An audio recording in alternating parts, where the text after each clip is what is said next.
This fight is for the vacant IBF Super Middleweight title, and by 1990, that division was finally starting to be taken seriously.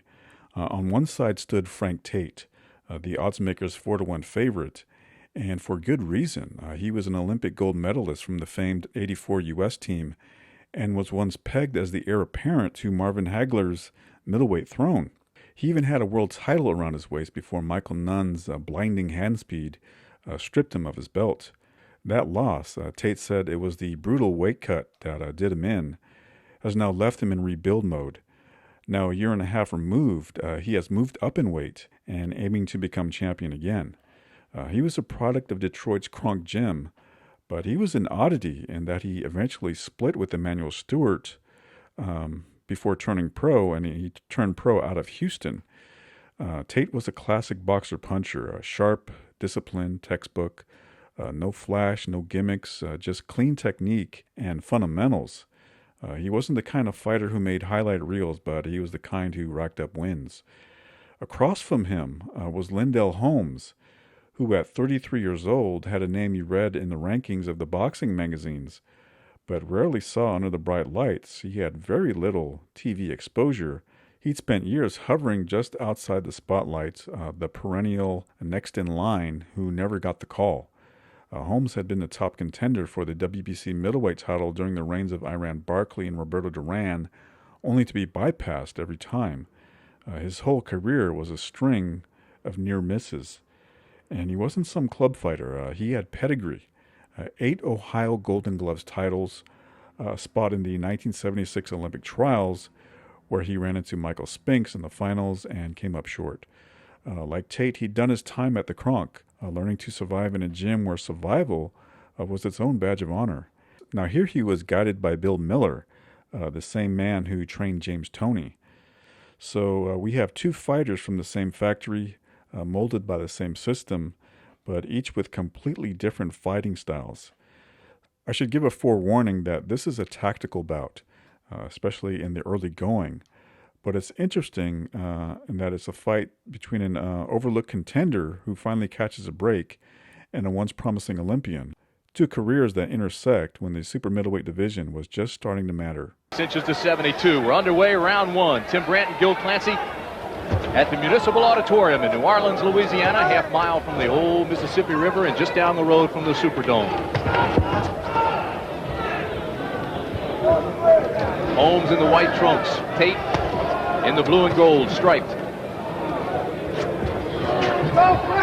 Holmes said he wants to stay in tight, wants to brawl, wants to use that strength that he has. He thinks he has the advantage, although Tate says Gil, going up in weight, has really helped him become stronger. He wants to jab, stick, and run. Well, you know, Tate had a lot of problems in the 160-pound division. I knew that he was having trouble with the weight before the Michael Nunn fight, and that was the case. So he should be more effective at 168 pounds. But Holmes, you know, you mentioned that Tate is the boxer. Holmes said, if I have to box him, I can box too, you know. Good inside work there by Holmes. Watching that Nunn fight, it looked as if Tate never really got off. Was that the weight, because of the weight problem? Well, I think it certainly was a factor in the fight. And here's a guy fighting for the championship for the world. Looks like he's going to lose his trunks right in the first round. Under 30. Well, nice combination by Tate. But Holmes blocks the punches. Good stiff jab by Lindell Holmes. Holmes is a converted southpaw, gone orthodox. Although Nunn gave him problems being a southpaw, although the style is dramatically different. Hold it. Coming to the end of round one.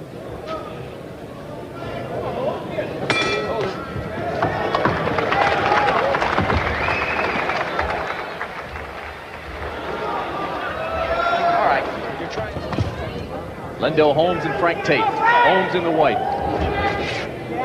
His colors are red, white, and blue. He's worn white trunks in every fight I've seen. He won't say he's superstitious, Gil. He simply says those are his colors. Well, you know, at least I wish he would have got the trunks that fit him, though. Never mind the colors. That would have been a little more important.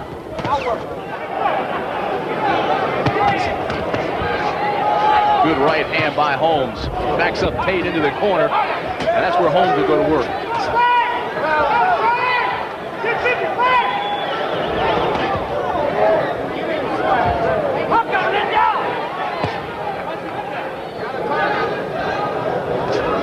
not doubling up much, using that left jab, keeping his distance.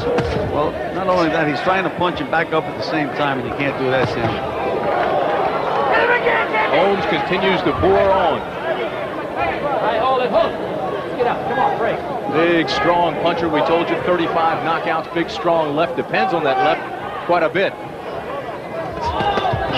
He's able to walk inside there and score points. Not very effective, but he's at least scoring some points.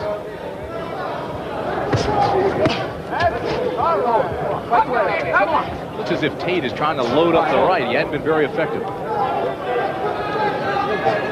Got to pull the trigger though, Tim. It's hard to load it up. It's got to let it go. Under 10, round 2.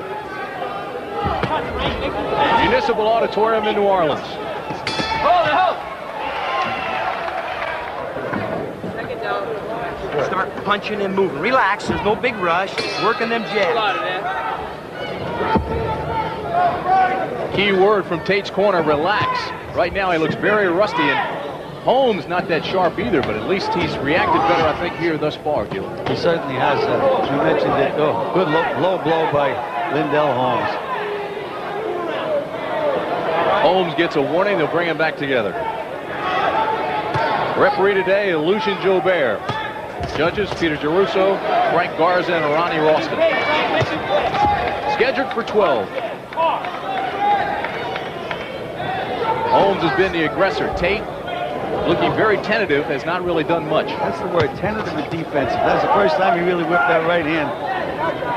So a left hook behind it. They didn't score, but at least he let them go. Tate continues to move on. No fear at all. Round 3. There's a right hand over Holmes' jab. Tony yelled to Tate, right hand over the jab, and boy, he reacted right away. Still looks very rusty to me, though. Tate slips out of the corner, comes back to the middle of the ring. He wants to stay wide, wants to stick and move. Nice combination to the body. Starting to double up now, under 30 seconds, third round. He's loosening up a little bit. He's feeling a little more comfortable in here now, Tim. Just looks more confident the way he's starting to move, slip on the ropes. But one good punch can change all that.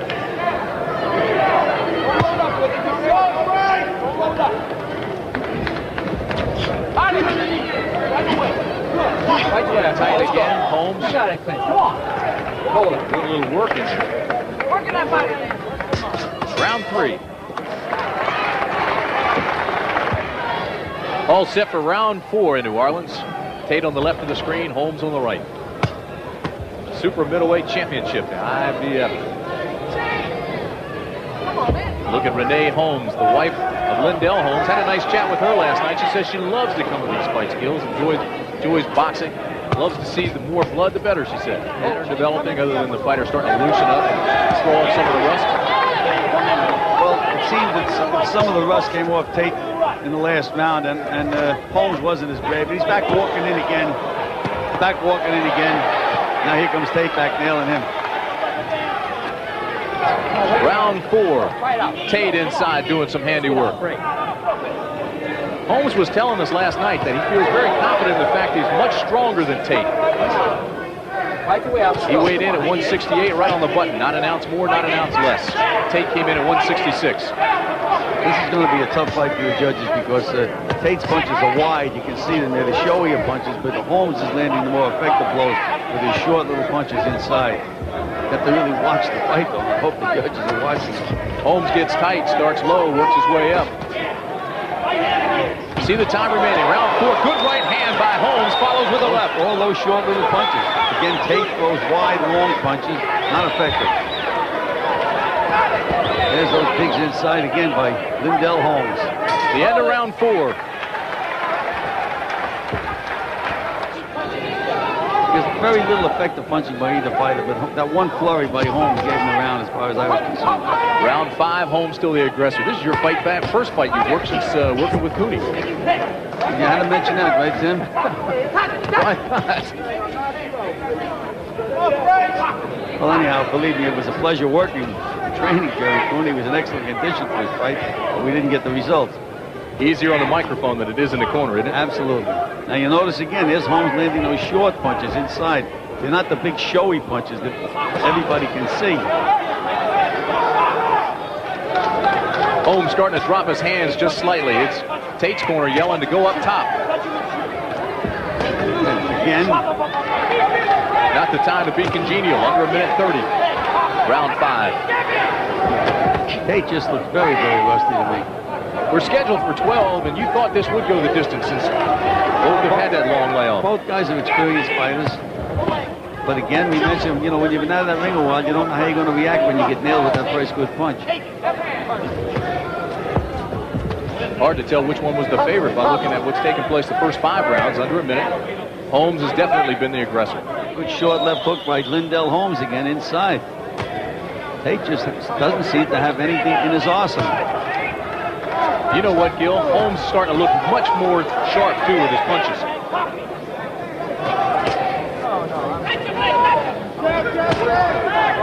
Tate constantly backing up. And even when he jabs and skips right back. Doesn't follow through with anything. There's that slide back again. There it is again. Trying to run away. Tate's last big bout was the loss to Michael Nunn. He did fight Jimmy Bills.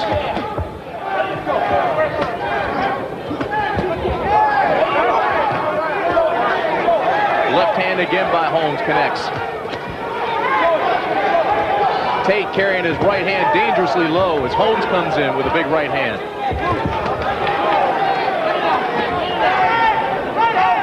Work your hands. Going on the inside. Come on. Tate's corner, Gil, yelling to hit and move, go in and out. He's not doing it. Well, they keep telling me he's doing well. And it just doesn't seem to me that he is. A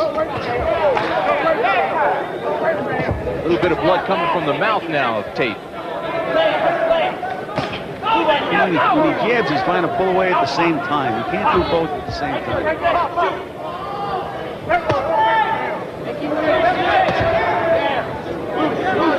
I think if Holmes lets it all hang out now, he'll really win these rounds decisively. Going to have to shortly if these rounds keep getting away from him. Approaching the 10-second mark, 6th round. Excuse me, did I say Holmes? I meant Tate. I meant Holmes. If Holmes let it all hang out, he could do a job on Frank Tate right now. We knew what you meant. Hold it. We'll be back.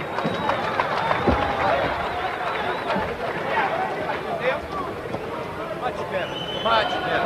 Now, see the difference from punching and walking? Here you go. Give me an eyes, Jesse.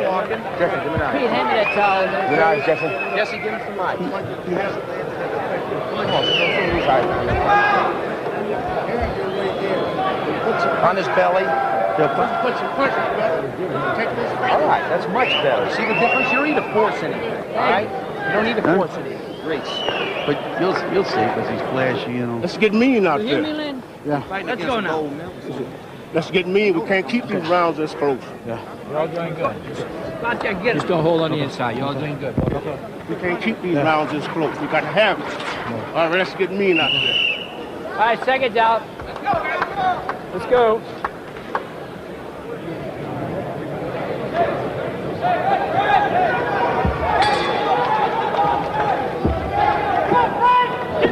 Lindell Holmes in the white trunks, defending USBA Super Middleweight title holder, #1 contender in the IBF.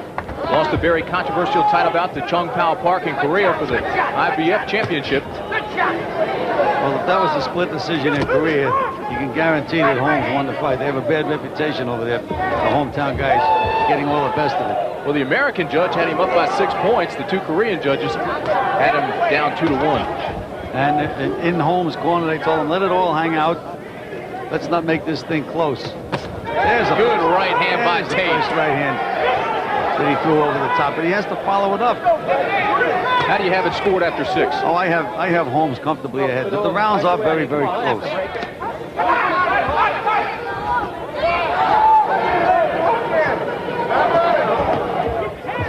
That left hand is just going flush to the face of Tate, not doing much damage, but scoring under a minute 30. I think he should start throwing those right hand leads to the body when he moves Tate against the ropes and then go to work on him inside.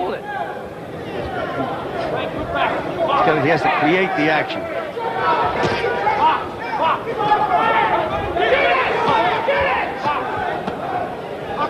It's still working the body. Not much being thrown by Tate when they come in tight. Holmes never stops.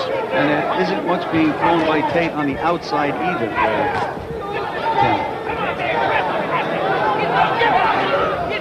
His jab is just a flex. It's not really a stiff jab. And he just isn't using his right hand or his hook at all. Good combination by Tate that time. Well, again, the right hand missed him.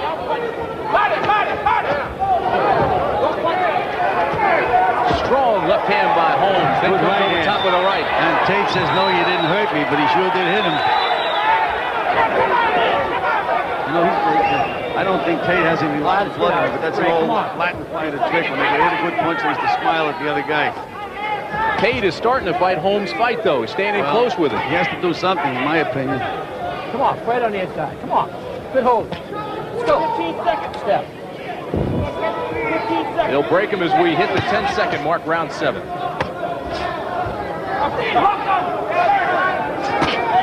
Good left hook by Holmes. Right in between Tate's gloves. Hold it.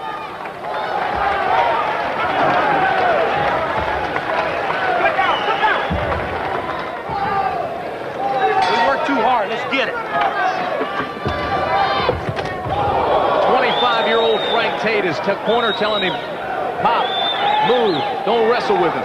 Well, he told Jesse Reed said, don't punch too hard. What he's trying to do is get Tate to put his punches together. And now Tate shaking his head again. Holmes started the round, tried to take him out with a big blow. You're surprised at this point, aren't you? Well, I thought that Frank Tate would show a little more of an arsenal than he's shown thus far. He just hasn't shown a good solid punch at all in the fight. Again, he's jabbing, backing up. I mean, you don't hit anything, or if you do, you just touch a guy when you're backing up and trying to punch at the same time. Holmes with a good left hand follows with the right over top. Tate finally landed a good left hook. Tate also said he wasn't hurt. The punches didn't hurt him. When a fighter says that, it usually means it did. He's absolutely right, Tim.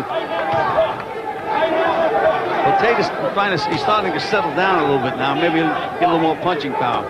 Looking to load up. Stop running. At least he's trying to bang right now. Again, he's trying to get Tate out of there with one punch. You can drop that right hand to the body and hook off and really nail Tate. There's combination by Tate, but it was blocked by Holmes. But you have to watch closely to see that. Now Holmes doubles up. Gets a couple of good combinations off. Starting to hurt Tate with his punches now. And now he should drop that right hand to the body. There it is. He doesn't have to throw it that hard, so he can hook back off it. Now again, that right hand should go to the body. Anytime he's got him trapped in the corner against the ropes. Tate's corner yelling, come on, Lajide. Frank Tate's beat. Well, that's what they're talking about. They wanted to revisit Lajide, but he's not in there with Lajide. Completely different kind of fighter. Holmes again through the big right. Here's a right by Tate. Finally landed a good right hand. Let's go. Right now, let's go. Come on. Get up.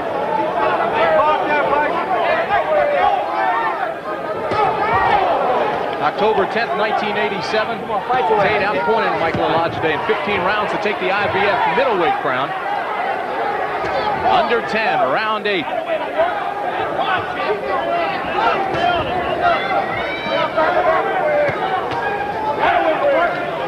Hold it.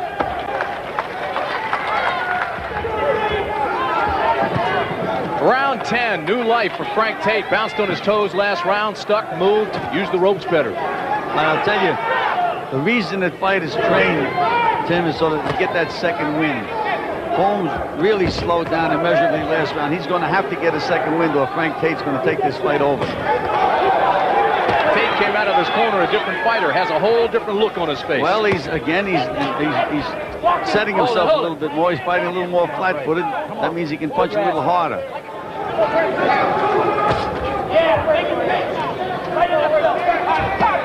Big right hand by Holmes. Right on the button. Tate comes back with a right. Inside, good combination by Tate. But they were just pit-a-pat punches, Tim.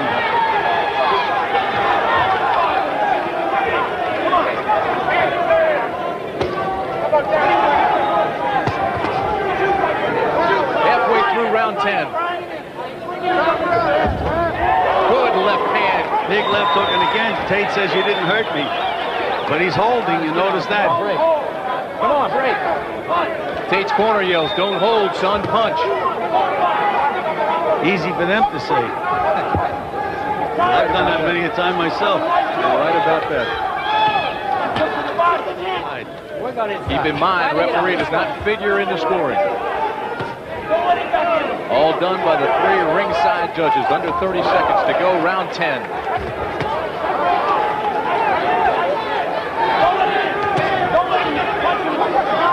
I think if Holmes leads with the right hand to the chin now, he can nail Frank right on the chin. There it is with the left, put it on the chin. Not much power behind it. Hold hands, come on. Well, as we can see, Holmes got his second win. Round 10 coming to an end.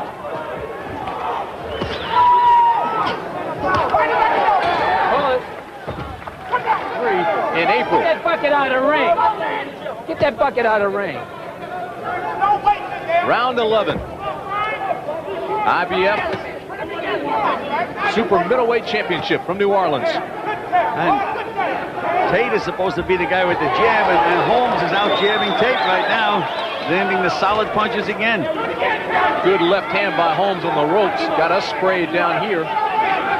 But Holmes continues to score.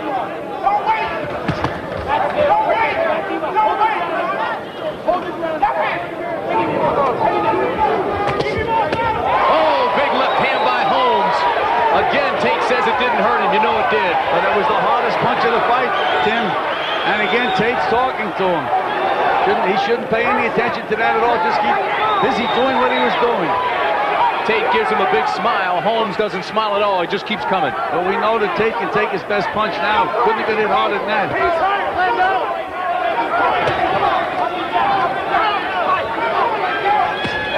Tate looks strong. Holmes looks strong. Holmes looks stronger. Okay, thank you.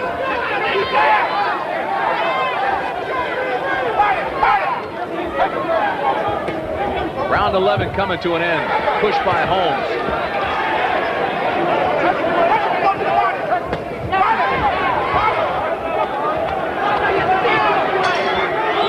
That's the end of round 11. Renee Holmes loves it. How do you have it scored, Gil? I have Holmes comfortably ahead. A lot of the rounds were close, hard to score, but if you really watch this fight, in my opinion, Holmes is comfortably ahead. Here's the big shot by Holmes. Couldn't have got hit harder than that, Tim. Took the punch well. Take another look at it. Bang! Every bit of muscle and weight behind that punch. 10-point must system, the scoring. What does Tate have to do here? When you're walking him, In my opinion, Tate's going to have to really bomb him and have like a 3-point round to get into this fight. walk, jab, jab while you walk. He's champion of the world, Lindell. Been a very controversial career for Holmes. He hasn't gotten the opportunities he thought he should have had, even when he was an amateur fighting with the Muhammad Ali stable. That wasn't sanctioned by the AAU. Didn't get his shot until today. A big shot. Come on, let's go. Come on, Tate 24-1. His record on the line. His only loss to Michael Nunn. Round 12, final round. IBF Super Middleweight Championship.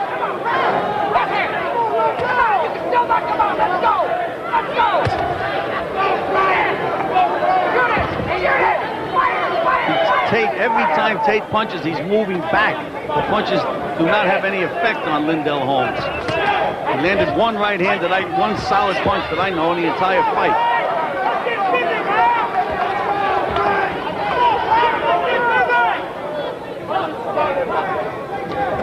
Good left hand by Holmes. Tries to follow it up on the right. There was a right hand over the jab. Missed with the punch. Good effective punch, though. For Holmes, the kind of fight he wanted. There's a big right hand by Holmes. And that one hurt. Well, Tate's still standing. No change in his expression. He's still there. But he just is not aggressive. It doesn't look like he really wants it to. Tate was one of the big stars in Detroit, and Holmes was only a spear carrier. He was overlooked by everybody, and he left Frank, went to Billy Goods, and since then he's had a very, very good career. Hasn't lost a fight quite some time. I don't know why Lindell Holmes doesn't really let the judges know that he wants this fight. Under a minute to go, final round. Right now, Holmes, the leader. Well, that's an odd Unofficially. opinion, Tim. Unofficially. Unofficially. Always in boxing, unofficially. Especially with 3 judges involved. Big right hand over the top by Holmes, doesn't hit. 30 seconds to go. Sense of urgency coming out of both corners now.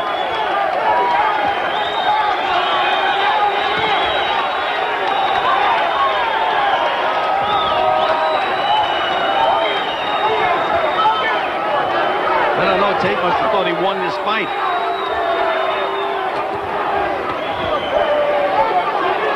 This will end it.